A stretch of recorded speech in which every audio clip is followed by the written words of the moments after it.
BSc third physics paper first relativity and statistical physics में आज हम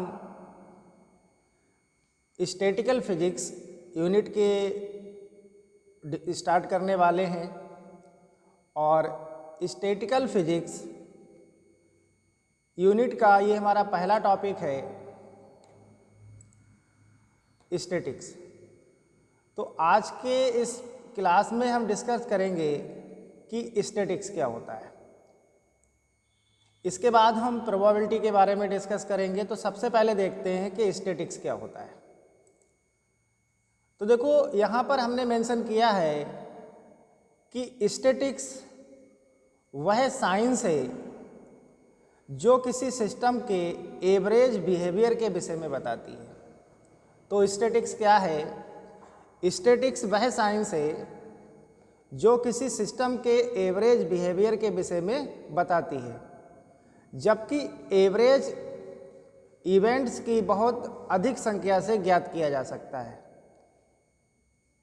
इवेंट्स की संख्या जितनी अधिक होगी, एवरेज बिहेवियर की जो पॉसिबिलिटी होगी वो उतनी ही अधिक होगी। यानी कि क्या कह रहा है कि अगर इवेंट्स की संख्या जितनी अधिक होगी, एवरेज बिहेवियर की पॉसिबिलिटी भी उतनी अधिक होगी। तो देखो अगर हम इसकी अगर डेफिनेशन देना चाहें कि स्टैटिक्स फिजिक्स क्या होता है, तो देखो यहाँ पर हमने लिखा है कि statics is science of average. तो स्टैटिक्स क्या है? Statics is a science of average. यानी कि स्टैटिक्स में एवरेज वैल्यू सिस्टम के इंडिविजुअल पार्टिकल की कैरेक्टरिस्टिक्स से संबंधित नहीं होती। स्टैटिक्स में एवरेज वैल्यू सिस्टम के इंडिविजुअल पार्टिकल की कैरेक्टरिस्टिक्स से संबंधित नहीं होती है। स्टैटिक्स की स्टडी के लिए प्रोबेबिलिटी एक एसेंशियल मेथड है। तो देखो यहाँ पर हमने मेंशन किया है लास्ट में कि स्टैटिक्स की स्टडी के लिए क्या है? प्रोबेबिलिटी एक एसेंशियल मेथड है। प्रोबेबिलिटी क्या है?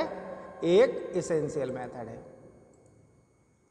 तो इसके हम अगले क्लास में डिस्कस करेंगे कि प्रोबेबिलिटी क्या होती है। तो ये इम्पॉर्टेंट यूनिट है जो हमने आज सिर्फ स्टैटिक्स को यहाँ पर एक्सप्लेन किया है कि स्टैटिक्स होता क्या है।